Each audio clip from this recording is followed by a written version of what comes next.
Hi, Chip Hodgkins with our blog. Thank you for coming back to our blog. We've got a really special guest today, Peter Hunt of Hunt Real Estate. Peter, Chip, how are you? thanks for coming. There's a big chart that's out that I want everybody to see.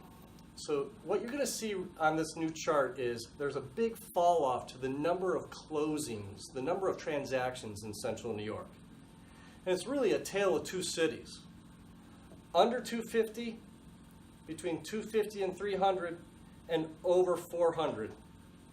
Peter, under $100,000, you're seeing a huge drop off. And that's mainly because we don't have enough sellers.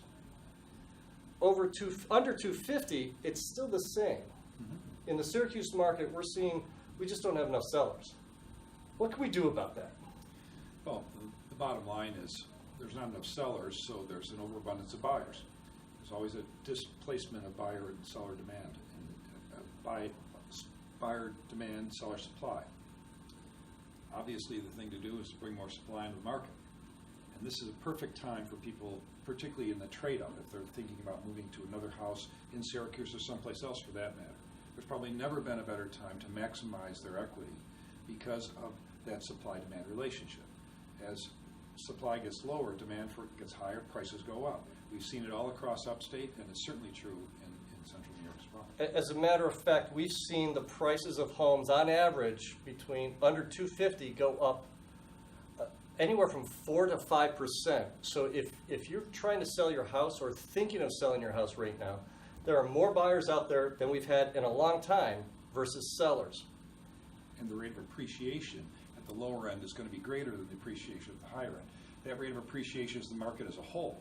If you segmented that down, you'd see greater appreciation at the lower end. So if you're selling lower and you're going to buy higher, you're making money on that transition because it's appreciating faster and for more money at the lower you are, and it's appreciating slower and for less money as you go up. The rate of return on the buy side goes up as you go higher in price because there's price compression there. And in the lower end, there's price expansion. So we've got great opportunity for, just like you say, for people who want to move up in today's market. Great. So the tale of two cities here is that below 250, transactions are down because there are not enough sellers. Vice versa. Over 400, transactions are significantly down because there are not enough buyers.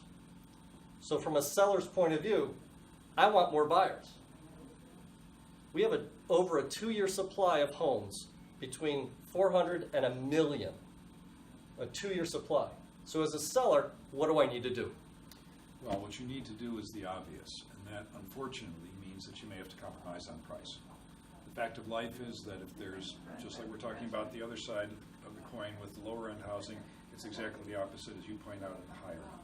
So when you've got too few buyers for too many products, the first seller who brings this price down will be the first one to set a new bar in that marketplace.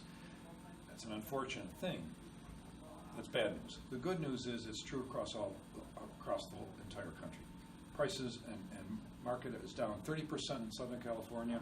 It's down 25% in Manhattan plus. So we've got a situation where we're not as bad off as the rest of the country in the high end, which is an opportunity if we act now. But if we persist in thinking that prices are going up across the board and that affects me too at 750, I'm probably dreaming.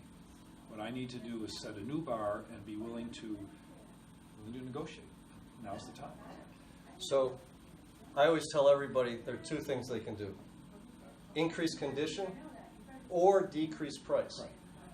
Right now we're not in an either or position. We need to increase condition and decrease price. When you have a 2-year supply of anything, you've got to be aggressive on all fronts. Well, you mentioned a good point, and I think a lot of times our owners of our higher-end homes are less likely to want to do the things that they should do to improve the home because, this is in many cases, this is their castle. And we can appreciate that. Having said that, it's our job as professionals, I know you and your team do this, is to go through that house with a fine-tooth comb, give them every bit of advice that they probably don't want, but meaningful advice that has a real return on investment. For example, carpeting, painting, Kitchens, bathrooms. Kitchens, bathrooms, landscaping. Now, it's a little, not exactly the right time of the year, but little things like that that don't cost a real lot of money, some, but not a real lot of money, in proportion to the value of the home, all of a sudden, they'll see a return. Because what they're doing is they're not just spending money to make money, they're actually making their house more sellable, because today's buyers are not what yesterday's buyers were like. They're a lot more fussy. They know they want an updated kitchen, they want an updated bath, they want a gorgeous landscaping. You're right.